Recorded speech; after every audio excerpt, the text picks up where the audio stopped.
So మనకి హిమాలయ నదులు లేదా హిమనీ నదులు లేదా జీవనదుల్లో ఒకటి సింధు నది గురించి కంప్లీట్ అయింది. నెక్స్ట్ దీనికి రెండవ నది ఏంటని అడిగితే గంగా నది. సో ఈ గంగా నదిని ఒకసారి మనం అబ్జర్వ్ చేసి చూసుకున్నట్లయితే గంగా నదికి మరొక పేరు ఏంటండి అని అడిగితే గంగా నదికి మరొక పేరు జాహ్నవి నది. గంగా నదికి గల మరొక పేరు ఏంటండి? జాహ్నవి నది అని కూడా పిలుస్తారు. అలాగే హిమనీ నదులు లేదా జీవనదులు లేదా మంచు నదుల్లో అతి చిన్న నది గంగా నది. సార్ అదే సార్ భారతదేశంలో అతి పెద్ద నదిగా పిలుస్తాం కదా గంగా నదిని, అది చిన్న నది అని ఎలా ఉంటాం సార్ అని అడిగితే ఒకసారి మీరు అబ్జర్వ్ చేస్తే సింధు నది, దీని పొడవు చెప్పాను ఎంత? 2880 కిలోమీటర్లండి. మరి గంగా నది యొక్క మొత్తం పొడవు ఎంత సార్ అని అడిగితే ఈ గంగా నదిని తీసుకున్నట్లయితే 2525 కిలోమీటర్లండి.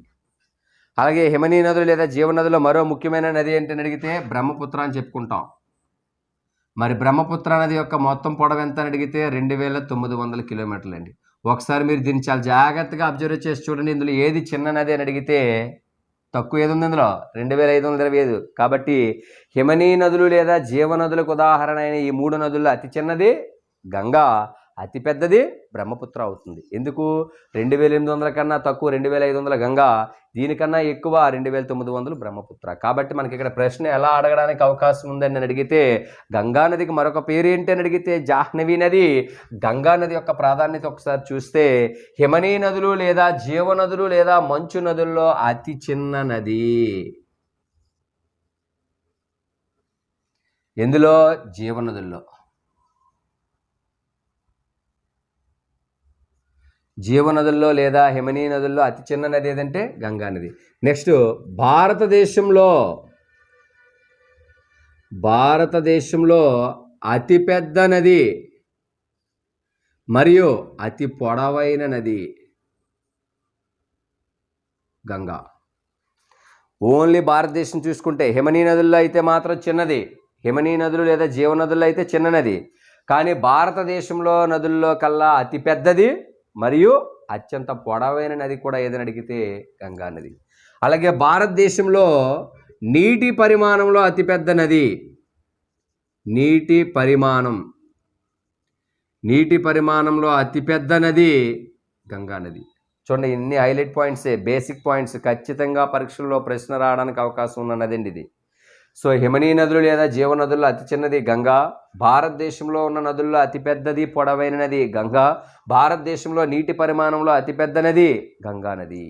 అలాగే భారతదేశం యొక్క జాతీయ నది, భారతదేశం యొక్క జాతీయ నది నేషనల్ రివర్ ఆఫ్ ఇండియా.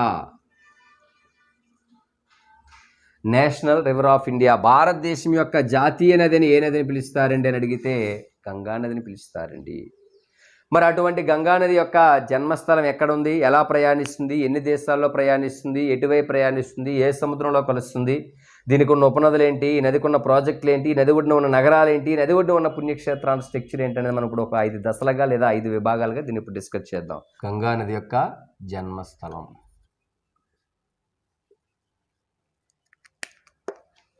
మరి గంగా నది యొక్క జన్మస్థలాన్ని మనం చూసుకున్నట్లయితే గంగా నది నేరుగా గంగా నదిగా జన్మించడం లేదండి. గంగా నది నేరుగా గంగా నదిగా జన్మించడం లేదు. గంగా నది 2 పాయలుగా జన్మిస్తుందండి. ఒకటి భగీరథ, 2 అలకనంద. సో గంగా నది నేరుగా అంటే డైరెక్ట్గా గంగా నదిగా జన్మించడం లేదండి. ఈ గంగా నది అనేది భగీరథ మరియు అలకనంద అనేటువంటి 2 సెలయేర్లుగా లేదా 2 శాఖలుగా లేదా 2 పాయలుగా జన్మించిన తర్వాత ఇది గంగా నదిగా ఏర్పడుతుంది. మరి అలకనంద భగీరథ అనే స్ట్రక్చర్ ఒకసారి మనం చూస్తే ముందుగా మనం భగీరథని చూద్దామండి. మరి భగీరథ నది ఎక్కడ జన్మిస్తుంది అంటే ఒకసారి మీరు బోర్డులో చూడండి సార్. ఇక్కడ ఉత్తరాఖండ్ రాష్ట్రం అండి ఇది, లేదా ఉత్తరాంచల్ అన్న ఒకటే, ఉత్తరాఖండ్ అన్న ఉత్తరాంచల్ అన్న ఒకటే. సో ఈ ఉత్తరాఖండ్ రాష్ట్రానికి ఉత్తరాన కుమయన్ హిమాలయాల్లో, ఉత్తరాఖండ్ రాష్ట్రానికి ఉత్తరాఖండ్ రాష్ట్రాలకి ఉత్తరాన కుమయన్ హిమాలయాల్లో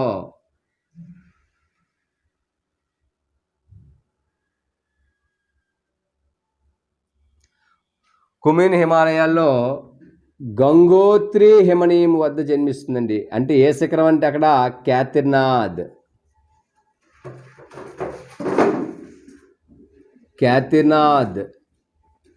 కేదార్నాథ్ శిఖరానికి సమీపంలో గంగోత్రి హిమనీయం వద్ద జన్మిస్తుందండి. ఒకసారి మీరు పిక్చర్లో కూడా ఒకసారి చూడండి ఆ స్ట్రక్చర్ని. సో ఇది ఉత్తరాఖండ్ రాష్ట్రానికి ఉత్తరాన కుమియన్ హిమాలయాల్లో కేదార్నాథ్ శిఖరానికి సమీపంలోని గంగోత్రి హిమనీయం వద్ద జన్మించి ఈ యొక్క భగీరథ నది ఇలా ప్రయాణించుకుంటూ వస్తుందండి. మరి నెక్స్ట్ రెండవది ఏంటంటే సెకండ్ వన్ ఏంటంటే అలకనంద. ఇది కూడా ఎక్కడ జన్మిస్తుందంటే ఉత్తరాఖండ్ రాష్ట్రానికి ఉత్తరాన కుమియన్ హిమాలయాల్లో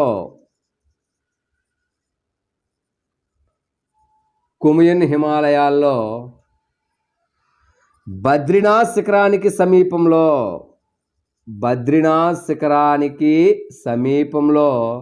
అలకనంద లేదా సతోపంత్. అలకనంద లేదా సతోపంత్ అనే ప్రదేశం వద్ద జన్మిస్తుంది. చాలా చాలా ఇంపార్టెంట్ సార్, ఇక్కడ చాలా జాగ్రత్తగా చూడాలి. ఇది ఎక్కడ సార్ అని అడిగితే అలకనంద ఎక్కడండి అని అడిగితే ఇది కూడా ఉత్తరాఖండ్ రాష్ట్రానికి ఉత్తరాన కుమియన్ హిమాలయాల్లోని బద్రీనాథ్ శిఖరానికి సమీపంలో ఇది అలకనంద లేదా సతోపంత్ అనే ప్రదేశం వద్ద జన్మించి ఇలా కొంత దూరం వేరువేరుగా రెండు ప్రయాణిస్తూ వస్తాయి. ఏవి? ఇటు నుంచి వచ్చినటువంటి భగీరథ అనే ఒక శాఖ లేదా సెలయేరు, ఇటు నుంచి వచ్చినటువంటి అలకనంద అనేటువంటి ఒక సెలయేరు, రెండు వేరువేరుగా జన్మించి వేరువేరుగా ప్రయాణిస్తూ వచ్చి ఎక్కడ ఒకటిగా కలుస్తున్నాయి, ఎక్కడ ఒకటిగా ఏర్పడుతున్నాయి అని అడిగితే ఉత్తరాఖండ్ రాష్ట్రానికి ఉత్తరాన దేవప్రయోగ అనే ప్రదేశం వద్ద ఈ యొక్క రెండు సెలయేర్లు లేదా రెండు పాయలు కలిసి ఒక నదిగా ఏర్పడుతున్నాయి. ఈ దేవప్రయోగ వద్దే నేరుగా మనం గంగా నది అని పిలుస్తున్నాము. అంటే గంగానదిగా ఎక్కడ పిలవబడుతుంది అని అడిగితే ఉత్తరాఖండ్ రాష్ట్రంలోని దేవప్రయోగ వద్ద గంగానదిగా ఏర్పడుతుంది. అంతకన్నా ముందు ఏంటంటే ఇవి రెండు సెలయేర్లు, రెండు పాయలు లేదా రెండు శాఖలుగా మాత్రమే ప్రయాణిస్తూ వస్తున్నాయి. ఏంటంటే ఒకటి భగీరథ అనే పేరుతో, రెండు అలకనంద అనే పేరుతో రెండు వేరువేరు సెలయేర్లుగా శాఖలుగా వచ్చిన ఈ నదులు ఒక్కసారిగా ఉత్తరాఖండ్ రాష్ట్రంలోని దేవప్రయోగ వద్ద గంగానదిగా ఏర్పడుతున్నాయి. అలా ఏర్పడిన ఈ గంగానది అక్కడున్న పర్వతాలని, పీఠభూముల్ని మరియు అడవులని దాటుకుని ఒక్కసారిగా పల్లపు మైదాన భూభాగంలోకి ఎక్కడ ప్రవేశిస్తుంది మొట్టమొదటిసారిగా అని అడిగితే ఇది ఉత్తరాఖండ్ రాష్ట్రంలోని హరిద్వార్ అనే ప్రదేశం వద్ద ఆ హిమాలయ పర్వతాలని దాటుకొని, అక్కడున్న పీఠభూముల్ని దాటుకొని, అక్కడ ఉన్నటువంటి అడవుల్ని దాటుకొని గంగానది ప్రశాంతంగా పల్లపు మైదాన భూభాగంలో భారతదేశంలో మొట్టమొదటిసారిగా ఎక్కడ అడుగు పెడుతుంది లేదా ఎక్కడ ప్రవేశిస్తుంది అని అడిగితే ఉత్తరాఖండ్ రాష్ట్రంలోని హరిద్వార్ అనే ప్రదేశం వద్ద అడుగు పెడుతుంది. అలా ఈ గంగానది ఉత్తరాఖండ్ రాష్ట్రాన్ని దాటుకొని, ఉత్తరప్రదేశ్ రాష్ట్రాన్ని దాటుకొని, బీహార్ రాష్ట్రాన్ని దాటుకొని, వెస్ట్ బెంగాల్ రాష్ట్రం అనే 4 రాష్ట్రాల గుండా ప్రయాణించిన తర్వాత చిట్ట చివరిగా వెస్ట్ బెంగాల్ రాష్ట్రంలోని ఈ నది రెండు పాయలుగా చీలిపోతుంది. ఒకటి బంగ్లాదేశ్లోకి పద్మా నది అనే పేరుతో ప్రయాణిస్తుంది, రెండు కలకత్తా హూగ్లీ నదిగా ప్రయాణిస్తుంది. మరొకసారి చూడాలి. ఇది ఉత్తరాఖండ్ రాష్ట్రంలో పల్లపు మైదానంలో హరిద్వార్ దగ్గర అడుగుపెట్టిన తర్వాత ఉత్తరాఖండ్ రాష్ట్రాన్ని దాటుకొని, ఉత్తరప్రదేశ్ రాష్ట్రాన్ని దాటుకొని, బీహార్ అనే రాష్ట్రాన్ని దాటుకొని, వెస్ట్ బెంగాల్ అనే రాష్ట్రాన్ని దాటుకొని చివరికి వెస్ట్ బెంగాల్ రాష్ట్రంలోని రెండు శాఖలుగా లేదా రెండు పాయలుగా లేదా రెండు సెలయేర్లుగా చీలిపోతుంది ఈ గంగానది. మరి రెండు పాయలు లేదా రెండు సెలయేర్లు ఏంటి సార్ అని అడిగితే పద్మా నది అనే పేరుతో బంగ్లాదేశ్లో అడుగు పెడుతుంది, హూగ్లీ నది అనే పేరుతో కలకత్తాని దాటుకుని బంగాళాఖాతంలో కలిసిపోతుంది. మరి హూగ్లీ అనే పేరుతో బంగాళాఖాతంలో కలిసిపోయినటువంటి ఈ శాఖను విడిచిపెడితే పద్మా నదిగా పిలువబడుతున్నటువంటి ఈ శాఖ బంగ్లాదేశ్లో ఇంకా దాని కంటిన్యూషన్, దాని పరివాహక ప్రాంతం ఇంకా మిగిలి ఉంటుందండి. ఇక్కడికి దీన్ని ఆపుతున్నాను ఎందుకంటే ఇలా ఎస్ ఆకారంలో ప్రవహిస్తూ వచ్చినటువంటి బ్రహ్మపుత్ర నది ఉంది కదా, ఇంకా మరో నది సింధు నది యమనీ నదులు లేదా జీవనదులు ఇంకో నది ఉంది కదా, అలా ఎస్సాకారంలో ప్రవహిస్తూ వచ్చినటువంటి బ్రహ్మపుత్ర నది దీంట్లో కలుస్తుంది. కాబట్టి ఈ రెండు నదుల్ని కలిపి ఈ రెండు నది యొక్క సీక్వెన్స్ని దీని ముందు క్లాస్లో మనం డిస్కస్ చేద్దాం. ఇక్కడికి దీన్ని స్ట్రక్ చేస్తున్నాను, ఆపుతున్నాను. ఎక్కడితో? బంగ్లాదేశ్తో. ఇక్కడ ఉన్న దేశం ఏదండి? బంగ్లాదేశ్. ఈ బంగ్లాదేశ్లో ఏమని పిలుస్తారండి గంగా నదిని అంటే? పద్మ. చాలాసార్లు పరీక్షల్లో చాలా కాంపిటేటివ్ సెక్టార్లో అడిగిన ప్రశ్న అండి ఇది. చాలా ఇంపార్టెంట్. ఏంటంటే ఇంపార్టెంట్ అంటే గంగా నదిని బంగ్లాదేశ్లో ఏమని పిలుస్తారు? పద్మ. లేదా పద్మా నదిని బంగ్లాదేశ్లో పిలువబడుతున్న అసలైన నది ఏది? గంగా నది. ఓకే, గంగా నది పద్మా నదిగా ఏ దేశంలో రూపాంతరం చెందుతుంది? బంగ్లాదేశ్. ఈ విధమైనటువంటి ప్రశ్నలు అడుగుతూ ఉంటాడు. అభ్యర్థులు గమనించాల్సిన విషయం ఏంటంటే ఇక్కడ ప్రశ్న ఏ విధంగా అడిగినా ఆన్సర్ చేయడానికి అవకాశం ఉండాలంటే ఖచ్చితంగా మనకు ఆ ఫిజికల్ స్ట్రక్చర్ పైన పట్టు ఉండాలి, ఈ మ్యాప్ ఓరియంటెడ్ పైన పట్టు ఉండాలి. అప్పుడు ఈ మ్యాప్ పైన ఎవరికైతే గ్రిప్ ఉంటుందో లేదా పట్టు ఉంటుందో అప్పుడు ఏ విధంగా వాడు ప్రశ్న అడిగినా ఆన్సర్ చేయడానికి మన దగ్గర ఇన్ఫర్మేషన్ ఉన్నట్లు లెక్క. కాబట్టి బిట్టులా కాకుండా దాని స్ట్రక్చర్ మొత్తం మీద పట్టుంటే వాడు ఏ కోణంలో ప్రశ్నించినా ఆ ప్రశ్న యొక్క నాడిని మనం పసిగట్టగలుగుతాం. అప్పుడు మనం ఆన్సర్ అనేది చాలా ఫ్రాక్షన్ ఆఫ్ సెకండ్స్లో లేదా ఫ్రాక్షన్ ఆఫ్ మినిట్స్లో మనం ఆన్సర్ చేస్తూ ముందుకు వెళ్ళడానికి అవకాశం ఉంటుంది. కాబట్టి చాలా జాగ్రత్తగా మ్యాప్ పైన పట్టు సాధించాలండి ప్రతి ఒక్కరు కూడా. అయితే ఇక్కడ ఏంటంటే ఇలా ఇది భారతదేశాన్ని దాటిన తర్వాత బంగ్లాదేశ్లో పద్మా నదిగా వెళ్ళిపోతున్న ఈ గంగా నదిని ఆపుతున్నాం. ఎందుకంటే దీన్ని బ్రహ్మపుత్ర నదిలో కలిపి దీని సీక్వెన్స్ చెప్తాను ముందుగా మరొక 10 నిమిషాలు, పావు గంటలో. అయితే మొత్తం గంగానది పరివాహక ప్రాంతం ఎన్ని దేశాలు అని అడిగితే గంగానది యొక్క మొత్తం పరివాహక ప్రాంతము 2 దేశాలండి. గంగానది మొత్తం పరివాహక ప్రాంతం 2 దేశాలు. 1 భారతదేశం, 2 బంగ్లాదేశ్. 1 భారతదేశం, 2 బంగ్లాదేశ్. మరి 2 దేశాల పరివాహక ప్రాంతంలో మొత్తం గంగానది పొడవు ఎంత? మొత్తం గంగానది యొక్క పొడవు మొత్తం పొడవు ఎంతండి? గంగానది అంటే 2525 అని చదవచ్చండి చాలా సింపుల్గా. కానీ ఎవరైనా అడిగినప్పుడు అలా చెప్పకూడదు, 2525 కిలోమీటర్లని చెప్పాలి. అంటే మన కాంపిటేటివ్లో చదవడానికి చిన్న కోడింగ్ రూపంలో గుర్తించుకుంటాం. కాబట్టి అదేంటంటే గంగానది యొక్క మొత్తం పొడవు ఎంతంటే 2525 కిలోమీటర్లని చెప్పాలి. మనం గుర్తించుకోవడానికి అనుకూలంగా 2525 గంగానది యొక్క మొత్తం పొడవు. ఎన్ని దేశాల్లో? 2 దేశాల పరివాహక ప్రాంతంలో. అలా కాకుండా ఓన్లీ భారతదేశ ప్రధాన భూభాగాలు అంటే ఇక్కడ వరకే వస్తుందండి. కాబట్టి గంగానది ఓన్లీ భారతదేశ భూభాగంలో ఎన్ని రాష్ట్రాల మీదుగా ప్రయాణిస్తుందంటే భారతదేశ ప్రధాన భూభాగంలో గంగానది 4 రాష్ట్రాల్లో ప్రయాణిస్తుందండి. 1 ఉత్తరాఖండ్, 2 ఉత్తరప్రదేశ్, 3 బీహార్, 4 వెస్ట్ బెంగాల్. అంటే ఇక్కడ ఉత్తరాఖండ్, ఉత్తరప్రదేశ్, బీహార్, వెస్ట్ బెంగాల్ అనే భారతదేశ ప్రధాన భూభాగంలో కేవలం 4 రాష్ట్రాల గుండా మాత్రమే ప్రయాణిస్తుంది. మరి 4 రాష్ట్రాల ప్రధాన భూభాగంలో ఈ 4 రాష్ట్రాల ప్రధాన భూభాగంలో గంగానది మొత్తం పొడవెంత భారతదేశంలో కేవలం అని అడిగితే 2100 కిలోమీటర్లు.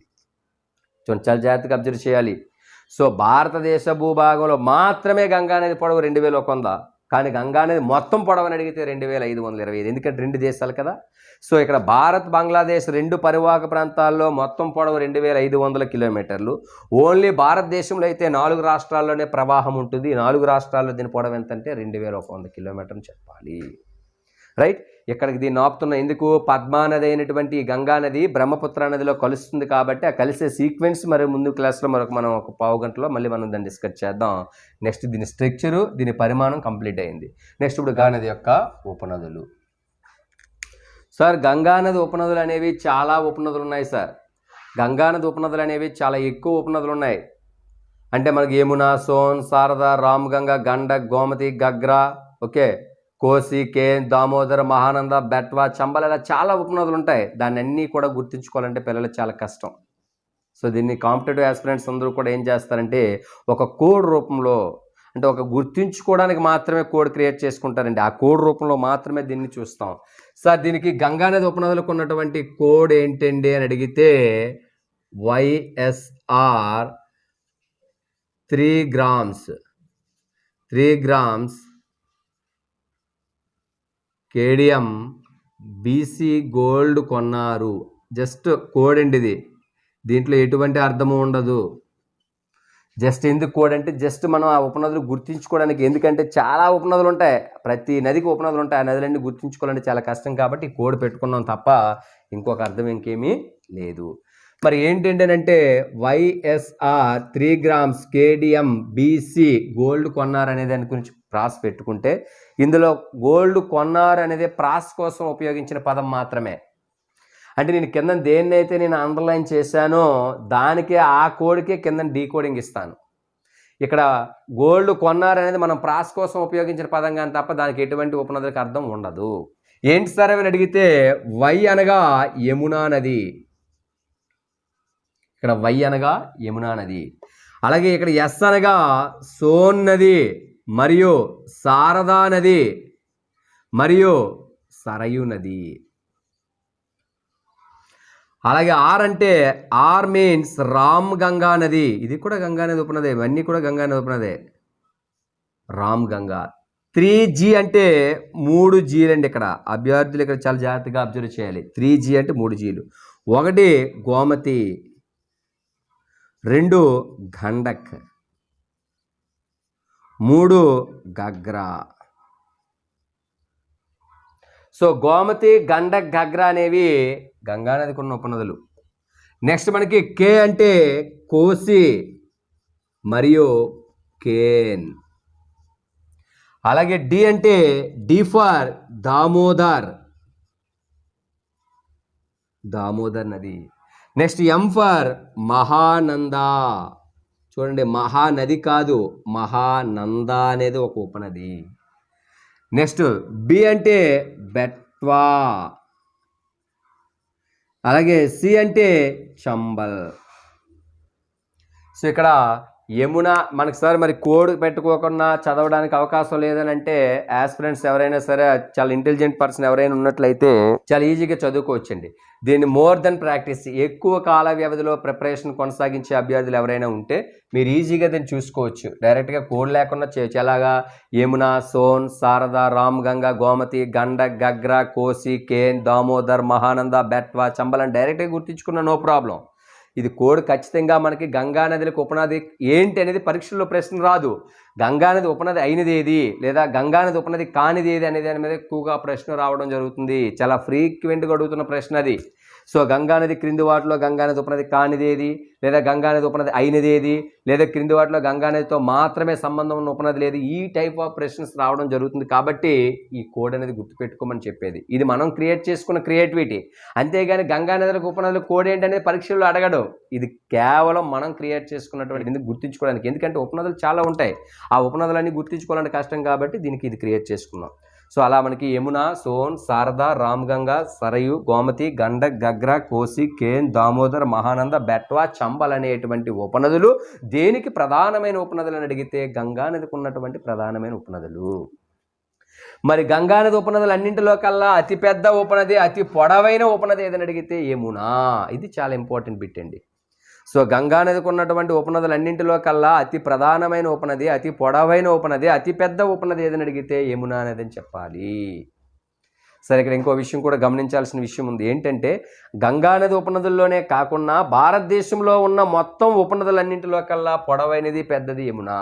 గంగానది ఉపనదుల్లోనే కాకుండా భారతదేశంలో ఉన్న ఉపనదులన్నింటిలో కల్లా కూడా పెద్దది ఉపనది. ఎందుకంటే మీరు యమున, సోన్, శారదా, రామ్ గంగా, గోమతి, గండక్, గగ్రా, కోసి, కేన్, దామోదర్, మహానంద, బెట్వా, చంబల్ ఇవే కాకుండా ఇంకా చాలా ఉపనదులు ఉన్నాయి.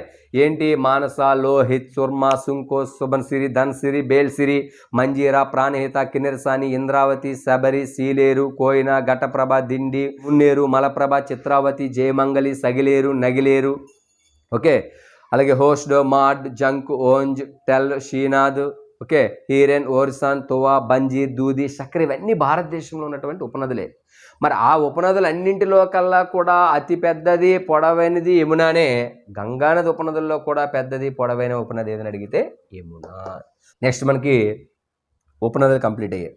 మరి ఉపనదుల్లో ఉత్తరాన హిమాలయ పర్వతాల్లో జన్మించి దక్షిణం వైపుగా ప్రయాణించి దక్షిణాన గంగానదిలో కలిసే ఉపనదులు ఏంటున్నాయి చూద్దాం.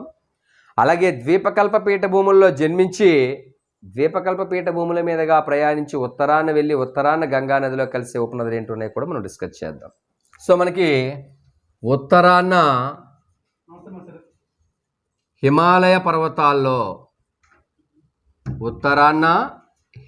పర్వతాల్లో జన్మించి దక్షిణం వైపు ప్రయాణించి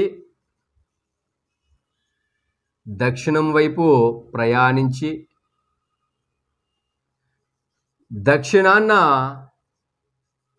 గంగా నదిలో కలిసే ఉపనదులు.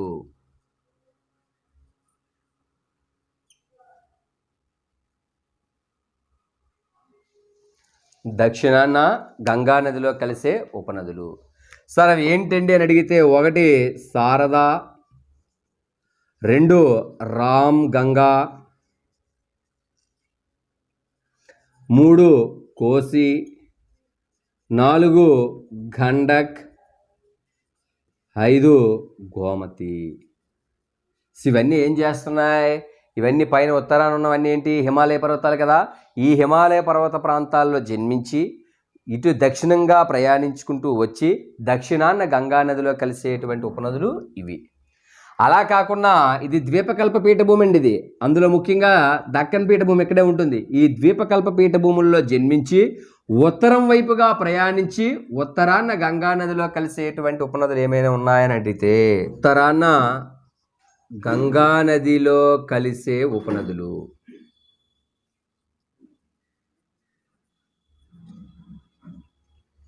సో ఇక్కడ ఏ ఉపనదులు ఉన్నాయని అడిగితే, 1 బెట్వా, 2 చంబల్, 3 కేన్, అలాగే సోన్, అలాగే మహానంద, అలాగే దామోదర్. చూడండి సార్, ఇక్కడ అభ్యర్థులు గమనించాల్సిన విషయం ఏంటంటే, ఉత్తరాన హిమాలయ పర్వతాల్లో పుట్టి దక్షిణం గుండా ప్రయాణించుకుంటూ వచ్చి దక్షిణాన గంగా నదిలో కలిసే ఉపనదులు శారద, రామ్ గంగా, కోసి, గోమతి, గండక్. మరి దక్షిణాన ద్వీపకల్ప పీఠభూముల్లో జన్మించి ఇటువైపు నుంచి వెళ్ళి ఉత్తరాంగా ప్రయాణించి ఉత్తరాన గంగా నదిలో కలిసే ఉపనదులు ఏమైనా ఉన్నాయంటే బెట్వా, చంబల్, సోన్, కేన్, దామోదర్, మహానంద. సో వీటన్నిటిలో కూడా అతి ముఖ్యమైనది, అతి పొడవైనటువంటి యమునా నది ఉంది కదా. యమునా నది మాత్రం ఇటు ఉత్తరం నుంచి ఇటు దక్షిణం నుంచి కాకుండా ఎడమ వైపు నుంచి వచ్చి గంగా నదిలో కలిసే ఉపనదుల్లో ప్రధానమైనది యమునా. సో యమునా నది అనేది ఎడమ వైపు నుంచి వచ్చి గంగా నదిలో కలిసే ఉపనదుల్లో పెద్దది, పొడవైనది, ప్రధానమైనది యమునా. మరి ఉత్తరం నుంచి వచ్చేవైతే శారద, రామ్ గంగా, కోసి, గండక్, గోమతి, గగ్రా. దక్షిణం నుంచి వెళ్ళి ఉత్తరాన కలిసేవి బెట్వా, చంబల్, సోన్, కేన్, మహానంద, దామోదర్. కానీ ఇది మాత్రం యమునా నది మాత్రం ఎడమ వైపు నుంచి వచ్చి గంగా నదిలో కలిసే ఉపనదుల్లో ఒకటి యమునా. నెక్స్ట్ ఇప్పుడు గంగా నదికి ఉన్నటువంటి మరియు దాని ఉపనదికి ఉన్నటువంటి ముఖ్యమైన ప్రాజెక్టులు లేదా ఆనకట్ల గురించి డిస్కస్ చేద్దాం. గంగా నది దాని ఉపనది మీద ఉన్నటువంటి ప్రాజెక్ట్స్, ఆనకట్లు. సో ఇక్కడ గంగా నది దాని ఉపనది పైన ఉన్నటువంటి ఆనకట్లు లేదా ప్రాజెక్టుల్లో మొదటి ప్రాజెక్టుగా ఏం పిలుస్తామండి అని అడిగితే తెహ్రీ డ్యామ్. చూడండి, ఇక్కడ తెహ్రీ డ్యామ్ అనేది ఏ నది మీద ఉందంటే ఇది గంగా నది కాదండి. గంగా నది ఏర్పడడానికి ముందు ఒక నది చెప్పుకున్నాం, భగీరథ, అలకనంద అని. అలా భగీరథ నది పైన ఉందండి. ఏ రాష్ట్రంలో ఉందంటే ఉత్తరాఖండ్ లేదా ఉత్తరాంచల్లో ఉంది. సో దీని ఇంపార్టెన్స్ కూడా ఉంది. దీని ఇంపార్టెన్స్ ఏంటనేది ముందు మనం ప్రాజెక్ట్లో వరుసగా లిస్ట్ ఇచ్చేసుకొని ఆ లిస్ట్లో మనకి ఇంపార్టెన్స్ ఉన్నటువంటి ప్రాజెక్ట్ యొక్క హైలైట్స్ పాయింట్స్ గురించి మనం మాట్లాడతాం. సో 1 తెహ్రీ డ్యామ్ గంగా నది పైన ఉన్నటువంటి మొదటి ప్రాజెక్ట్గా దీన్ని డిస్కస్ చేస్తూ, అలాగే రామ్ గంగా ప్రాజెక్ట్ అండి తన ఉపనది అయినటువంటి రామ్ గంగా అనే ఉపనది మీద ఉంది ఉత్తరప్రదేశ్ రాష్ట్రంలో.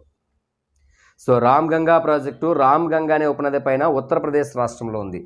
అలాగే నెక్స్ట్ వన్ వచ్చేసరికి రిహాండ్ ప్రాజెక్ట్. ఇది రిహాండ్ అనే ప్రాజెక్టు రిహాండ్ అనే నది పైన ఉంది. ఇది కూడా ఎక్కడ ఉందంటే ఉత్తరప్రదేశ్లో ఉంది. నెక్స్ట్ వన్ వచ్చేసరికి మనకి కోసి ప్రాజెక్ట్ అండి. కోసి ప్రాజెక్ట్ అనేది కోసి నది పైన ఉందండి. సో ఇది ఏ రాష్ట్రంలో ఉందని అడిగితే ఇది మనకి బీహార్ రాష్ట్రంలో ఉందండి. అలాగే గండక్ ప్రాజెక్ట్ అండి. గండక్ ప్రాజెక్ట్ అనేది మనకి ఏ నది పైన ఉందని అడిగితే గండక్ అనే నది మీద ఉందండి. ఇది కూడా ఏ రాష్ట్రంలో ఉందని అడిగితే బీహార్ రాష్ట్రంలో ఉందండి. అలాగే మనకి Damodar valley project, Damodar valley project అండి. ఇది ఏ నది మీద ఉందని అడిగితే దామోదర్ అనేటువంటి ఉపనది మీద ఉంది. ఏ రాష్ట్రంలో ఉందని అడిగితే వెస్ట్ బెంగాల్ రాష్ట్రంలో ఉంది. అలాగే ఫరక్కా బ్యారేజ్, ఫరక్కా బ్యారేజ్, ఈ ఫరక్కా బ్యారేజ్ అనేది ఏ నది మీద ఉందంటే నేరుగా గంగా నది మీద ఉందండి. ఏ రాష్ట్రంలో అని అడిగితే వెస్ట్ బెంగాల్. అలాగే మనకి దుర్గాపూర్ బ్యారేజ్, ఈ దుర్గాపూర్ బ్యారేజ్ అనేది ఇది కూడా నేరుగా గంగా నది మీదే ఉందండి, వెస్ట్ బెంగాల్ రాష్ట్రంలో. అదే ఈ Tehri dam, Ganga Ramganga project, Rihand project, Kosi project, Gandak project, Damodar valley project, Farakka barrage, Durgapur barrage మరియు మయూరాక్షి ప్రాజెక్ట్ కూడా ఇంకోటి ఉంటుందండి. మయూరాక్షి ప్రాజెక్ట్. ఇది మయూరాక్షి ప్రాజెక్ట్ అనేది ఒక చిన్న కాలువ లాంటి నది అండి. మురళి అనేది వెస్ట్ బెంగాల్ రాష్ట్రంలో ఉంటుంది, మురళి నది పైన. ఈ ప్రాజెక్ట్ అన్నీ కూడా మనకి ఎక్కడ ఉన్నాయని అడిగితే ఎక్కడ చూడండి, గంగా నది పరివాహక ప్రాంతాన్ని ఒకసారి అభ్యర్థులు గమనిస్తే ఈ గంగా నది పరివాహక ప్రాంతంలో గంగా నది మరియు దాని ఉపనది పైన నిర్మించుకున్నటువంటి ప్రాజెక్టులు అండి ఇవన్నీ కూడా. మరి వీటిలో ఇంపార్టెన్స్ ఒకసారి తీసుకున్నట్లయితే ఈ ప్రాజెక్ట్ యొక్క హైలైట్స్ పాయింట్స్ ఒకసారి చూస్తే ఇక్కడ తెహ్రీ డ్యామ్ను ఒకసారి చూడండి సార్ అందరూ కూడా. ఈ తెహ్రీ డ్యామ్ను ఒకసారి చూస్తే ఈ తెహ్రీ డ్యామ్ యొక్క ఇంపార్టెంట్ ఏంటంటే భారతదేశంలో ఉన్నటువంటి ప్రాజెక్ట్స్ లేదా ఆనకట్టుల్లో అత్యంత ఎత్తులో ఉన్నటువంటి ఎత్తైన ప్రాజెక్ట్ అండి ఇక్కడ ఉంది ఇది. సో భారతదేశంలో ఉన్న ఆనకట్టుల్లో లేదా భారతదేశంలో ఉన్న ప్రాజెక్టుల్లో అత్యంత ఎత్తులో ఉన్న ఎత్తైన ఆనకట్టు లేదా అత్యంత ఎత్తులో ఉన్న ఎత్తైన ప్రాజెక్టు తెహ్రీ డ్యామ్. ఏ నది మీద ఉందంటే భగీరథ అనే ఉపనది మీద ఉందండి, చిన్న కాలువ లేదా శాఖ, అదే గంగా నది యొక్క శాఖ. ఏ రాష్ట్రంలో ఉందనే ప్రశ్న అడిగితే మాత్రం మనకి ఉత్తరాఖండ్లో ఉంది. ఏ నది మీద అంటే భగీరథ నది పైన ఉంది. మరొక ఇంపార్టెంట్ పాయింట్ ఏంటండి ఈ ప్రాజెక్ట్ గురించి అంటే ఈ యొక్క తెహ్రీ డ్యామ్ అనేది ఉత్తరాఖండ్ రాష్ట్రంలోని భూకంప ప్రభావిత ప్రాంతంలో నిర్మించారంట. మరి భూకంప ప్రభావిత ప్రాంతాల్లో నివారణ కొరకు ఉన్నటువంటి పర్యావరణ సమతుల్యతను కాపాడేటువంటి అడవులని లేదా వృక్షాలని నిర్మూలించి లేదా నరికివేసి ఈ యొక్క డ్యామ్ని నిర్మించడం వలన భూకంప ప్రభావిత ప్రాంతంగా దీన్ని గుర్తిస్తూ ఇక్కడ ఈ డ్యామ్ని నిర్మించొద్దు అని చెప్పి ఈ యొక్క ప్రాజెక్టుకి వ్యతిరేకంగా చేపట్టిన ఉద్యమం ఏంటండి అని అడిగితే చిప్కో. ఇది జీకేలో చాలా సార్లు పరీక్షల్లో వచ్చిందండి. సో జీకేలో చాలాసార్లు పరీక్షల్లో అడిగిన ప్రశ్న ఏంటంటే తెహ్రీ డ్యామ్కి వ్యతిరేకంగా చేపట్టిన పర్యావరణ ఉద్యమం అండి ఇది, ఒక ఎన్విరాన్మెంటల్ మూమెంట్. ఈ యొక్క తెహ్రీ డ్యామ్ అనేది భూకంప ప్రభావిత ప్రాంతాల్లో ఉందని, దీన్ని నిర్మించడం కోసం ఇక్కడ ఉన్నటువంటి చెట్లుని లేదా వృక్షాలని నిర్మూలిస్తున్నారని, దీనికి వ్యతిరేకంగా తీసుకొచ్చిన పర్యావరణ ఉద్యమమే చిప్కో ఉద్యమం. ఈ చిప్కో ఉద్యమాన్ని నడిపినటువంటి నాయకుడు లేదా వ్యక్తి పేరేంటంటే సుందర్లాల్ బహుగుణ. సుందర్లాల్ బహుగుణ, ఈయన ఉత్తరాఖండ్ రాష్ట్రానికి చెందిన వారండి. ఈ సుందర్లాల్ బహుగుణ అనేటువంటి నాయకత్వంలో ఈ పర్యావరణ ఉద్యమం అయినటువంటి ఈ చిప్కో ఉద్యమాన్ని తెహ్రీ డ్యామ్కు వ్యతిరేకంగా చేపట్టినటువంటి ఉద్యమం లేదా నిర్వహించిన ఉద్యమం అండి చిప్కో. ఎక్కడ జరిగింది? ఉత్తర భారతదేశంలో ఉత్తరాఖండ్లో జరిగింది. అదే సమయంలో దక్షిణ భారతదేశంలో సదరన్ ఇండియా లేదా సౌత్ ఇండియాలో అదే పర్యావరణం ఉద్యమం పైన వ్యతిరేకంగా చేపట్టిన ఉద్యమం కూడా కర్ణాటకలో జరిగిందండి. ఈ కర్ణాటక రాష్ట్రంలో సేమ్ దానికి రిలేటెడ్గా అనుసంధానంగా అనుబంధంగా జరిగినటువంటి ఉద్యమం అప్పికో అన్న ఒకటేనండి. ఇది కర్ణాటక రాష్ట్రంలో అదే పర్యావరణ సమతుల్యాన్ని కాపాడడం కోసం వ్యతిరేకంగా చేపట్టిన ఉద్యమం దక్షిణ భారతదేశంలో అప్పికో, ఉత్తర భారతదేశంలో జరిగిన అదే పర్యావరణ ఉద్యమం చిప్కో. ఈ రెండు కూడా రిలేటెడ్గా పర్యావరణం కోసం, ముఖ్యంగా మనకి తెహ్రీ డ్యామ్ కోసం సుందర్లాల్ బహుగుణ దీన్ని ఇంట్రొడ్యూస్ చేశారండి. నెక్స్ట్ మనకి ఇక్కడ ఈ కోసి మరియు గండక్ అనే ఒక రెండు ప్రాజెక్టులు కూడా చాలా ఇంపార్టెంట్, చాలా ఫ్రీక్వెంట్గా ప్రశ్న రావడానికి అవకాశం ఉన్నటువంటి లేదా ప్రశ్న అడిగేటువంటి స్కోప్ ఉన్నటువంటి విభాగం అండి ఇది. ఏంటి సార్ మరి అదని అడిగితే ఈ కోసి మరియు గండక్ అనే రెండు ప్రాజెక్టులని భారతదేశంలో అంతర్జాతీయ ఉమ్మడి ప్రాజెక్టులు అని పిలుస్తారండి వీటిని. మరి భారతదేశంలో అంతర్జాతీయ ఉమ్మడి ప్రాజెక్టులని ఎందుకు పిలుస్తారు సార్ అని అడిగితే ఈ పైన ఉన్నటువంటి దేశం నేపాల్ దేశం అండి. భారతదేశానికి ఇక్కడ పైన దేశం నేపాల్. ఈ నేపాల్ దేశము మరియు భారతదేశం అనే రెండు అంతర్జాతీయ దేశాలు ఎటువంటి వివాదాస్పదము లేకుండా స్నేహపూర్వకంగా అంటే ఫ్రెండ్లీగా ఆ నదీ నీటి వనరుల్ని, ఆ ప్రాజెక్టు నీటి వనరులు వినియోగించుకుంటున్నాయి. కాబట్టి ఈ రెండు ప్రాజెక్టులని అంతర్జాతీయ ఉమ్మడి ప్రాజెక్టులు అని పిలుస్తారు. ఎందుకు ఇవి ఎక్కడ, ఏ రాష్ట్రంలో ఉన్నాయి? ఈ రెండు కూడా బీహార్లో ఉన్నాయండి. ఇక్కడ ఉన్నాయి బీహార్లో. కాబట్టి ఒకసారి అభ్యర్థులు దీన్ని ఒకసారి మనం అబ్జర్వ్ చేస్తే ఈ యొక్క కోసి అనే ప్రాజెక్టు, గండక్ అనే ప్రాజెక్టులు రెండు కూడా ఇటు భారతదేశం తరపున బీహార్ని, అటు నేపాల్ని, ఈ రెండు దేశాల్ని కలిపి ఉమ్మడిగా స్నేహపూర్వకంగా ఫ్రెండ్లీగా నీటి వనరులు వినియోగించుకుంటున్నాయి. ఎటువంటి విభేదాలు, ఎటువంటి వివాదాస్పదమైన అంశము లేకుండా స్నేహపూర్వకంగా రెండు అంతర్జాతీయ దేశాలైనటువంటి నేపాల్, భారత్ వినియోగించుకోవడం వలన భారతదేశంలో ఏ రెండు ప్రాజెక్టులని అంతర్జాతీయ ఉమ్మడి ప్రాజెక్టులుగా వర్ణిస్తారు అని అడిగితే కోసి మరియు గండక్ ప్రాజెక్టులను పిలవాలండి. అలాగే ఒకసారి మీరు అబ్జర్వ్ చేస్తే పైన హిమాలయ పర్వతాల్లో వర్షం కురవడం వలన వరద భావం పెరిగి, నేపాల్లో కూడా వర్షం పడి వరదాభావం పెరిగి ఒక్కసారిగా హిమాలయ మీదగా, నేపాల్ మీదగా ఒక్కసారిగా ఈ కోసి నది మీద నీటి ప్రవాహం పడుతుందండి. ఎప్పుడైతే పైనుంచి వచ్చినటువంటి అధిక వర్షాభావం వల్ల, అధిక వరదాభావం వల్ల ఒక్కసారిగా నీరు ఉప్పొంగి ఒక్కసారిగా ఈ కోసి ప్రాజెక్టు మీద దూకి పడటం వలన ఈ కోసి నదికి, ఈ కోసి ప్రాజెక్టుకి ఇరువైపులు ఉన్నటువంటి బీహార్ ప్రాంతం అంతా కూడా ముంపుకు గురవుతుంది. అక్కడ పంటలన్నీ కూడా నాశనం అవుతున్నాయి. నివాస ప్రాంతం అంతా కూడా భయాందోళనకు గురవడం వలన అక్కడ ఉన్నటువంటి ప్రజలందరూ కూడా దుఃఖానికి కారణమవుతున్నారు. అలా దుఃఖానికి కారణమవుతున్నారు కాబట్టి ఈ ప్రాజెక్టు వలన బీహార్ దుఃఖదాయిని అని, ఈ రాష్ట్రం కదా బీహార్ దుఃఖదాయిని అని ఈ దేన్ని పిలుస్తారండి అని అడిగితే కోసి నదిని పిలుస్తారండి. సో మనకి ప్రశ్న చాలాసార్లు అడిగాడండి. ఇది ఏమడిగాడంటే బీహార్ దుఃఖదాయిని అని, బీహార్ దుఃఖదాయిని అని దేన్ని పిలుస్తారని అడిగితే కోసి నదిని పిలుస్తారండి. అలాగే నెక్స్ట్ ప్రాజెక్ట్ ఒకసారి మీరు అబ్జర్వ్ చేస్తే దామోదర్ వ్యాలీ ప్రాజెక్ట్. ఇది ఎక్కడ ఉంది? వెస్ట్ బెంగాల్ రాష్ట్రంలో ఉందని చెప్పుకున్నాం ఇక్కడ. సో దామోదర్ వ్యాలీ ప్రాజెక్ట్ను ఒకసారి మనం అభ్యర్థులు చాలా జాగ్రత్తగా అబ్జర్వ్ చేసి చూస్తే ఇక్కడ పెట్టి ఏంటంటే ద్వీపకల్ప పీఠభూముల మీదుగా వెళ్తుందని చెప్పాను. ద్వీపకల్ప పీఠభూముల మీదుగా ప్రయాణించుకుంటూ వెళ్ళి ఒక్కసారిగా వెస్ట్ బెంగాల్ రాష్ట్రంలోని ఈ నది మీద పడడం వలన అక్కడ ప్రాంతం అంతా కూడా దుఃఖానికి గురై పంట అంతా నాశనమై నివాస ప్రాంతాలు ముంపుకు గురవటం వలన బెంగాల్ దుఃఖదాయిని అని దామోదర్ నదిని పిలుస్తారు, దామోదర్ ప్రాజెక్ట్ని పిలుస్తారు. సో ఇక్కడ బెంగాల్ దుఃఖదాయిని అని దేని పిలుస్తారంటే దామోదర్ వ్యాలీ పిలుస్తారండి. బీహార్ దుఃఖదాయిని అని దేని పిలుస్తారంటే కోసిని పిలుస్తారండి. అలాగే మనకి 2013-14 ఎక్సైజ్ కానిస్టేబుల్ అడిగిన ప్రశ్న ఏ విధంగా అడిగాడంటే భారతదేశంలో ఖనిజాల నది అని ఏ నదిని పిలుస్తారు? The mineral river of India. భారతదేశం యొక్క ఖనిజాల నది అని దేని పిలుస్తారంటే దామోదర్ నది పిలుస్తారు. ఎందుకంటే ఈ దామోదర్ నది ఇలా చోటా నాగపూర్ పీఠభూముల మీదుగా ప్రయాణిస్తూ వెళ్ళి గంగా నదిలో కలుస్తుంది. ఈరోజు భారతదేశంలో ఖనిజ నిల్వలు, ఖనిజ ఉత్పత్తి, ఖనిజ విస్తరణ ఎక్కువగా ఉన్న పీఠభూమి చోటా నాగపూర్ పీఠభూమి. ఆ చోటా నాగపూర్ పీఠభూమి మీదుగా ప్రవహించడం వలన ఈ దామోదర నదిని ఖనిజాల నది లేదా మినరల్ రివర్ ఆఫ్ ఇండియా అని పిలువబడుతుంది. ఆ యొక్క ఖనిజాల నది అయిన దామోదర్ నది ఇలా వెళ్ళి వెస్ట్ బెంగాల్ రాష్ట్రంలో గంగా నదిలో కలిసే ఒక ఉపనది. సో ఇది గంగానది యొక్క ఉపనదుల ఇంపార్టెన్స్లో దామోదర్ మీద కూడా ప్రశ్న అడుగుతున్నాడు. ఏమని అడుగుతున్నాడంటే ఖనిజాల నదిని ఏ నదిని పిలుస్తారనేది ఒకటి ప్రశ్న. రెండోది బీహార్ దుఃఖదాయిని అయితే కోసి కాబట్టి మరి బెంగాల్ దుఃఖదాయిని అని ఏ నదిని పిలుస్తున్నారని అడిగితే మనకి దామోదర్ నదిని పిలుస్తున్నారనే విషయం చాలా జాగ్రత్తగా అబ్జర్వ్ చేయాలి. అలాగే మనకి ఫరక్కా బ్యారేజ్, దుర్గాపూర్ బ్యారేజ్ అనేది వెస్ట్ బెంగాల్ రాష్ట్రంలో ఇటు బంగ్లాదేశ్కి భారత్కి మధ్య సరిహద్దుగా ఉన్న ప్రాజెక్ట్ అండి. ఇక్కడ ఉన్నాయి ఇవి. ఇటు బంగ్లాదేశ్ అనే దేశానికి, ఇటు వెస్ట్ బెంగాల్ అనే భారతదేశ రాష్ట్రానికి రెండు దేశాల మధ్య ఉన్నటువంటి సరిహద్దు ప్రాజెక్టులు ఏంటని అడిగితే ఫరక్కా బ్యారేజ్ మరియు దుర్గాపూర్ బ్యారేజ్ అని రెండు ప్రాజెక్టులు ఇటు భారత్ మరియు బంగ్లాదేశ్ రెండు దేశాల సరిహద్దుల్లో ఉన్నటువంటి ముఖ్యమైనది సైట్ సార్. ఇవి గంగా నది, దాని ఉపనది పైన నిర్మించిన ప్రాజెక్టులు.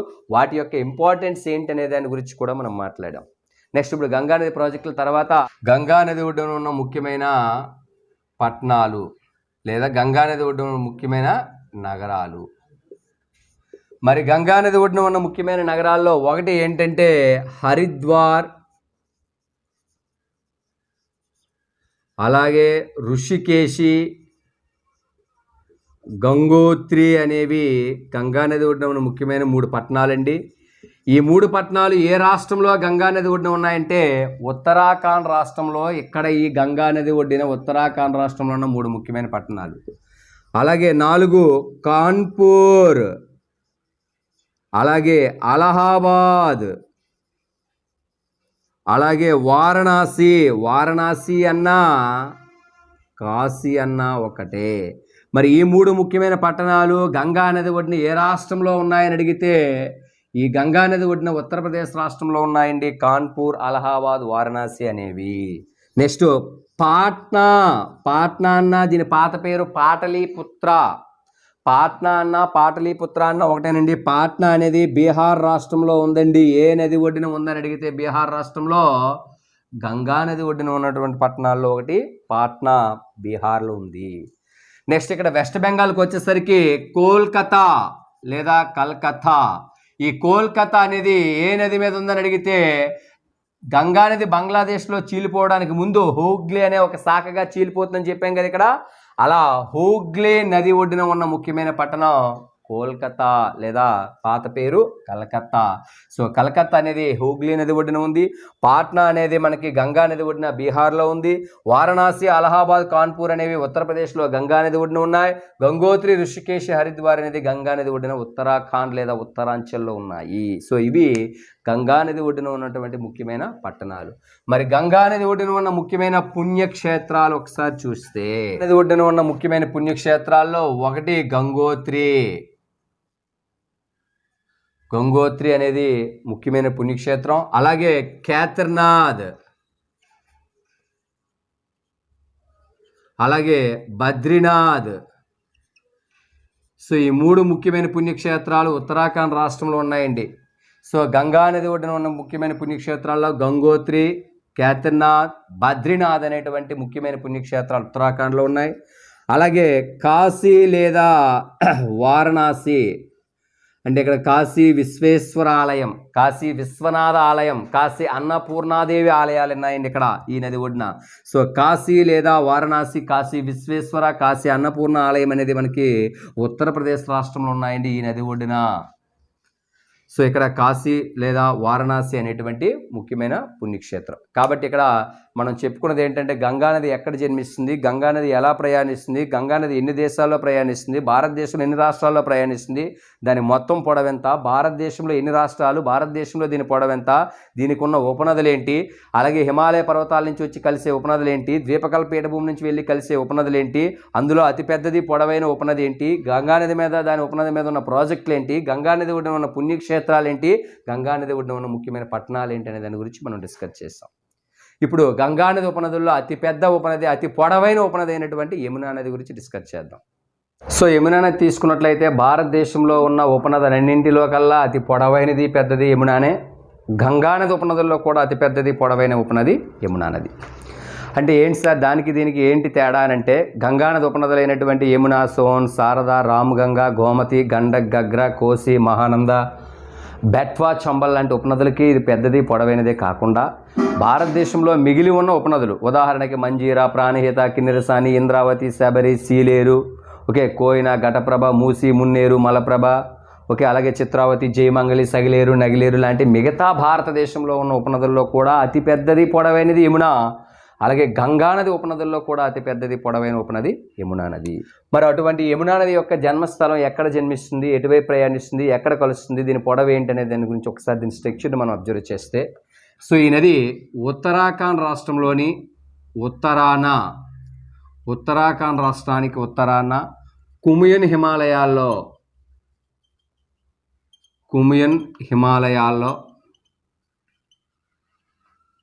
యమునోత్రి హిమనీయం వద్ద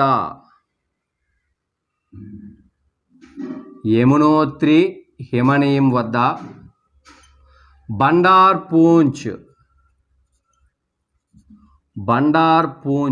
అనే ప్రదేశం వద్ద జన్మిస్తుందండి ఈ నది. ఒకసారి మీరు ఆ మ్యాప్లో లేదా ఆ పిక్చర్లో ఒకసారి మీరు చూసినట్లయితే, సో ఇక్కడ ఏంటంటే ఉత్తరాఖండ్ రాష్ట్రంలోని ఉత్తరాన కుమియన్ హిమాలయాల్లో యమునోత్రి హిమనీయం వద్ద బండార్ పూంచ్ అనే ప్రదేశం వద్ద ఈ ప్రదేశంలో జన్మించి అలా ఈ నది ఉత్తరాఖండ్ రాష్ట్రాన్ని దాటుకొని భారతదేశ రాజధాని అయినటువంటి ఢిల్లీ అనే ప్రాంతానికి మంచినీరు అందిస్తూ ఆ ఢిల్లీ అనే ప్రాంతాన్ని కూడా దాటుకొని ఉత్తరప్రదేశ్ అనే రాష్ట్రంలోకి ప్రవేశిస్తుంది. అలా ఢిల్లీని దాటుకొని ఉత్తరప్రదేశ్ రాష్ట్రంలోకి ప్రవేశించిన వెంటనే ఉత్తరప్రదేశ్ రాష్ట్రంలోని ఆగ్రా అనే పట్టణానికి మంచినీరు అందిస్తూ తర్వాత అదే ఉత్తరప్రదేశ్ రాష్ట్రంలోని మధురా అనే పట్టణానికి కూడా మంచినీరు అందిస్తూ అలా చివరికిది ఉత్తరప్రదేశ్ రాష్ట్రంలోని అలహాబాద్లోని త్రివేణి సంగం అనే ప్రదేశం వద్ద గంగానదిలో కలిసిపోతుంది. మనం ఆల్రెడీ చెప్పుకున్నాం ఇటు ఇక్కడ ఇలా అలకనంద భగీరథగా ఉన్నటువంటి రెండు పాయలుగా వచ్చి ఆ యొక్క గంగానది ఇలా ప్రయాణిస్తున్నటువంటి విషయాన్ని మనం ఇప్పుడు ఆల్రెడీ నేర్చుకున్నాం. ఆ గంగానది యొక్క ఉపనది కాబట్టి ఇది ఎక్కడ కలుస్తుంది? గంగానదిలో కలిసిపోతుంది. యమునా నది ఎక్కడ పుడుతుంది? ఉత్తరాఖండ్ రాష్ట్రానికి ఉత్తరాన. సో ఇదే రాష్ట్రం అంటే ఇది ఉత్తరాఖండ్. ఇదే రాష్ట్రం ఏంటి అని అడిగితే ఉత్తరప్రదేశ్. ఇదేమనంటే బీహార్. ఇది వెస్ట్ బెంగాల్. సో ఉత్తరాఖండ్ రాష్ట్రానికి ఉత్తరాన యమునోత్రి హిమనీయంలోని బండార్ పూంచ్ అనే ప్రదేశం వద్ద జన్మించి ఉత్తరాఖండ్ రాష్ట్రాన్ని దాటుకుని భారతదేశ రాజధాని అయినటువంటి ఢిల్లీకి మంచినీరు అందించి తర్వాత ఉత్తరప్రదేశ్ రాష్ట్రంలోకి ప్రవేశించి ఉత్తరప్రదేశ్ రాష్ట్రంలోని ఆగ్రా అనే పట్టణాన్ని దాటుకొని మధురా అనే పట్టణాన్ని దాటుకొని అలాగే చివరికి అలహాబాద్ జిల్లాలోని త్రివేణి సంగం వద్ద ఆ పైనుంచి వస్తున్నటువంటి గంగా నదిలో కలిసిపోతుంది ఈ యమునా నది. సో ఏ ప్రాంతాలు దాటుతుంది? ఉత్తరాఖండ్ రాష్ట్రాన్ని దాటుతుంది. భారతదేశ రాజధాని అయిన ఢిల్లీకి మంచినీరు అందిస్తుంది. అలాగే ఉత్తరప్రదేశ్ రాష్ట్రంలోని ఆగ్రా అనే పట్టణానికి మంచినీరు అందిస్తుంది. అలాగే ఉత్తరప్రదేశ్ రాష్ట్రంలోని మధురా అనే పట్టణానికి మంచినీరు అందిస్తుంది. అలాగే చివరికి అలహాబాద్ అనేటువంటి ప్రాంతంలోని త్రివేణి సంగం అనే ప్రదేశం వద్ద ఎందులో కలుస్తుందండి ఇది అంటే ఇది వెళ్ళి గంగానదిలో కలుస్తుంది. ఎందుకంటే గంగానది యొక్క ఉపనది కాబట్టి గంగానది అనేటువంటి ప్రధానమైన నదిలో కలుస్తుంది. మరి యమునా నది యొక్క మొత్తం పొడవు ఎంత అండి అని అడిగితే యమునా నది యొక్క మొత్తం పొడవు ఎంత అని అడిగితే 1376 కిలోమీటర్లు ప్రయాణించాక గంగానదిలో కలుస్తుంది. సో దీని పరివాహక ప్రాంతంలో ఉన్న మొత్తం ప్రాంతాలు ఏంటి? ఉత్తరాఖండ్, ఢిల్లీ, ఉత్తరప్రదేశ్. స్పెసిఫిక్గా మళ్ళీ ఉత్తరప్రదేశ్లో ఉన్న ప్రాంతాలు ఆగ్రా, మధురా, అలహాబాద్ అనే ప్రాంతాల మీదుగా ప్రయాణించి త్రివేణి సంగంలో గంగానదిలో కలుస్తుంది. దీని మొత్తం పరివాహక ప్రాంతం పొడవు ఎంత అంటే 1376 కిలోమీటర్లు ప్రయాణిస్తుంది. ఇక్కడ ఇంపార్టెంట్ ఏంటంటే గంగానదికి ఉత్తరం నుంచి వచ్చే ఉపనదులు ఎందా చెప్పాను, అలాగే దక్షిణం నుంచి వెళ్ళి గంగానదిలో కలిసే ఉపనదులు చెప్పుకున్నాం. కానీ యమునా యొక్క స్పెసిఫికేషన్ ఏంటంటే ఎడమ వైపు నుంచి వచ్చి గంగానదిలో కలిసే ప్రధాన ఉపనది యమునా. అది ఇక్కడ ఇంపార్టెంట్ పాయింట్. అంటే ఒకసారి కాంపిటేటివ్ డెప్త్ పెరిగే కొలది లైక్ ఎగ్జాంపుల్ మనకి పంచాయతీ సెక్రటరీ కానీ గ్రూప్ 2 ఆస్పిరెంట్స్ కానీ గ్రూప్ 1 ఆస్పిరెంట్స్ కానీ ఎవరైనా ఉంటే ఈ యాంగిల్లో లేదా ఈ కోణంలో ప్రశ్నించేటువంటి అవకాశం ఉంది. ఏంటి? గంగానది ఉపనదుల్లో ఏ ప్రధానమైన ఉపనది ఎడమ నుంచి వచ్చి ఉపనదుల్లో కలుస్తుంది లేదా ఈ నదిలో కలుస్తుంది అని అడిగితే యమున. లేదా క్రింది వాటిలో ఏ నది ఉత్తరాన్ని హిమాలయాల నుంచి వచ్చి గంగానదిలో కలుస్తుంది, లేదా క్రింది వాటిలో ఏ నది దక్షిణాన ద్వీపకల్ప పీఠభూముల నుంచి వెళ్ళి గంగానదిలో కలుస్తుంది. ఈ టైప్ ఆఫ్ క్వశ్చన్స్ అడిగేటువంటి అవకాశం ఉంది. ఎందుకంటే ఈ పోటీలో చాలామందిని రెడ్యూస్ చేయాలి, తగ్గించాలి కాబట్టి దీన్ని ఈ విధంగా అడిగేటువంటి అవకాశం ఎక్కువగా ఉంటుంది. మరి ఉత్తరప్రదేశ్ రాష్ట్రంలోని అలహాబాద్ జిల్లాలోని త్రివేణి సంగంలో ఈ నది కలుస్తుందని చెప్పాను కదా. మరి అలహాబాద్లో ఈ త్రివేణి సంగం అనేది 3 నదులు సంగమించుకునేటువంటి ఒక పుణ్యక్షేత్రం. మరి ఇక్కడ ఈ 3 నదులు కలుసుకునేటువంటి ఈ పుణ్యక్షేత్రమైనటువంటి ఈ త్రివేణి సంగంలో ఆ 3 నదులు ఏంటండి? ఇక్కడ త్రివేణి సంగంలో కలిసే ఆ 3 నదులు ఏంటండి అని అంటే 1 ఇందులో గంగా నది కలుస్తుంది, 2 యమునా నది కలుస్తుంది, 3 సరస్వతి నది కలుస్తుందండి. మరి గంగా, యమున, సరస్వతి 3 నదులు కలుసుకునేటువంటి లేదా సంగమించుకునేటువంటి ప్రదేశమే త్రివేణి సంగం. అంటే 3, సంగం అంటే కలిసే ప్రాంతం. ఈ త్రివేణి సంగంలో కలిసే 3 నదులు ఏంటంటే గంగా, యమున, సరస్వతి అనే 3 నదులు సంగమించుకునే ప్రాంతం త్రివేణి సంగం. ఇది ఏ జిల్లాలో ఉందని అడిగితే అలహాబాద్ అనే జిల్లాలో ఉంది. ఇది ఏ రాష్ట్రంలో ఉందని అడిగితే ఉత్తరప్రదేశ్ అనే రాష్ట్రంలో ఉంది. మరి ఆ ఉత్తరప్రదేశ్ రాష్ట్రంలో అలహాబాద్లో త్రివేణి సంగంలో కలిసి 3 నదుల్లో ఈ సరస్వతి నది అనేది ప్రస్తుతం అంతరించిపోయినది. అంటే సరస్వతీ నది ప్రస్తుత భారతదేశంలో దాని పరివాహక ప్రాంతం అంతరించిపోయి ఈ సరస్వతీ నది పరివాహక ప్రాంతంలో ప్రస్తుతం భారతదేశంలో ప్రవహిస్తున్న ఆ నది ఏ నది అని అడిగితే గగ్గర్ నది అనే ఒక నది ప్రవహిస్తుందండి. సో మనకి సరస్వతీ నది పరివాహక ప్రాంతంలో ప్రస్తుతం ప్రవహిస్తున్న భారతదేశపు నది గగ్గర్ నది. ఈ గగ్గర్ నది అనేది ఒక అంతర్భూభాగ నదుల్లో ఒకటి. మనం ఇందా చెప్పుకున్నాం, నదులు పుట్టుక రీత్యా, నదులు జన్మస్థల రీత్యా, నదులు ఉద్భవ రీత్యా, నదులు 4 రకాలు కదా. ఆ 4 రకాల నదుల్లో 3వ రకమైన నది వేసి చెప్పాను, అంతర్భూభాగ నదులు అని. ఆ అంతర్భూభాగ నదులకు ఉదాహరణ గగ్గర్. ఫర్ ఎగ్జాంపుల్ లూని, బాని, గగ్గర్ ఇవన్నీ అంతర్భూభాగ నదులు. అటువంటి అంతర్భూభాగ నది అయినటువంటి గగ్గర్ నది ప్రస్తుతం ఏ నదీ పరివాహక ప్రాంతంలో ప్రవహిస్తుంది అని అడిగితే సరస్వతీ నది పరివాహక ప్రాంతంలో ప్రవహిస్తుంది నది గగ్గర్ నది. అంటే ప్రస్తుత త్రివేణి సంగంలో కలుస్తున్న నదులు ఏ నది అంతరించిపోయిందని పరివాహక ప్రాంతం సరస్వతి. సరస్వతీ నది పరివాహక ప్రాంతంలో ప్రస్తుత ప్రవహిస్తున్న నది ఏదని అడిగితే గగ్గర్ నది. మరి ఇక్కడ ఉత్తరప్రదేశ్ రాష్ట్రంలో అలహాబాద్లో త్రివేణి సంగంలో గంగా నది, యమునా నది, సరస్వతి నది సంగమించుకునేటువంటి ఈ పుణ్యక్షేత్రంలో ప్రతి సంవత్సరము లేదా ప్రతి 6 సంవత్సరాలకి, ప్రతి 12 సంవత్సరాలకి కూడా ఇక్కడ కుంభమేళన్ అనేటువంటి ఉత్సవాలు నిర్వహిస్తున్నారండి. మరి ఇక్కడ కుంభమేళన్ నిర్వహించే పుణ్యక్షేత్రం ఏదని అడిగితే ఇక్కడ త్రివేణి సంగం. సో ఉత్తరప్రదేశ్ రాష్ట్రంలో అలహాబాద్లో త్రివేణి సంగంలో ఈ 3 నదులు సంగమించుకునే పుణ్యక్షేత్రంగా భావించి ఇక్కడ మనం కుంభమేళన్ నిర్వహిస్తున్నారండి. మరి ఎలా నిర్వహిస్తున్నారంటే ప్రతి 6 సంవత్సరాలకి అర్ధ కుంభమేళ నిర్వహిస్తారండి. అదే ఉత్తరప్రదేశ్ రాష్ట్రంలో, అదే అలహాబాదులో, అదే త్రివేణి సంగం వద్ద అర్ధ కుంభమేళ. అలాగే ప్రతి 12 సంవత్సరాలకి అదే ఉత్తరప్రదేశ్ రాష్ట్రంలో అలహాబాద్ త్రివేణి సంగం అనే పుణ్యక్షేత్రం వద్ద కుంభమేళను నిర్వహిస్తారండి. అలాగే అదే 24 సంవత్సరాలకి, ప్రతి 24 సంవత్సరాలకి ఇక్కడ మహాకుంభమేళను నిర్వహిస్తారండి. ఇదే ఉత్తరప్రదేశ్ త్రివేణి సంఘంలో మహాకుంభమేళ నిర్వహిస్తారు ప్రతి 24 సంవత్సరాలకి. ప్రతి 144 సంవత్సరాలకి అదే ప్రదేశంలోని పూర్ణ కుంభమేళను నిర్వహిస్తారండి. పూర్ణ కుంభమేళ నిర్వహిస్తారు. కాబట్టి భారతదేశంలో కుంభమేళ నిర్వహించే ప్రదేశాల్లో అతి ప్రధానమైనది, అతి ముఖ్యమైన ప్రదేశం త్రివేణి సంగం. ఎక్కడుంది? అలహాబాద్ జిల్లాలో. ఏ రాష్ట్రంలో ఉంది? ఉత్తరప్రదేశ్లో ఉంది. ఇక్కడ ఏం నిర్వహిస్తున్నారు? ఈ పుణ్యక్షేత్రంలో కుంభమేళ నిర్వహిస్తున్నారు. ఎలా నిర్వహిస్తున్నారు? ప్రతి 6 సంవత్సరాలకి అర్ధ కుంభమేళ, ప్రతి 12 సంవత్సరాలకి కుంభమేళ, ప్రతి 24 సంవత్సరాలకి మహాకుంభమేళ, ప్రతి 144 సంవత్సరాలకి పూర్ణ కుంభమేళ నిర్వహించేటువంటి అతి ముఖ్యమైన పవిత్రమైనటువంటి ప్రదేశము లేదా పుణ్యక్షేత్రము ఈ త్రివేణి సంగము. సరే, ఇక్కడ సందర్భాన్ని అనుసరించి అడిషనల్గా నేను తెలుసుకోవాల్సిన పాయింట్లు ఏంటంటే, కుంభమేళ నిర్వహించే ప్రదేశాలు వరుసగా ఎక్కడెక్కడ నిర్వహిస్తారు భారతదేశంలో అంటే హరిద్వార్. ఇది ఎక్కడ అని అడిగితే ఉత్తరాఖండ్ రాష్ట్రంలో గంగా నది పైన హరిద్వార్ అనే ప్రదేశంలో కూడా కుంభమేళ నిర్వహిస్తూ ఉంటారు. అలాగే మనకి అలహాబాద్, ఉత్తరప్రదేశ్ రాష్ట్రంలోని అలహాబాద్ త్రివేణి సంగం వద్ద, అలాగే 3 నాసిక్ గోదావరి నది పైన మహారాష్ట్రలో,